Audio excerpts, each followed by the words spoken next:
Yeah, I had to take a break for a second.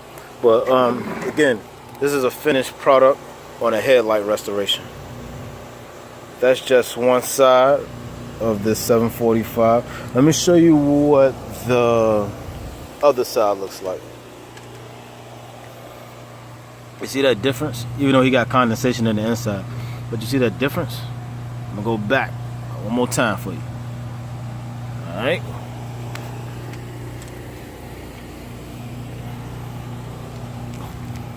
Headlight restoration, my local detailer.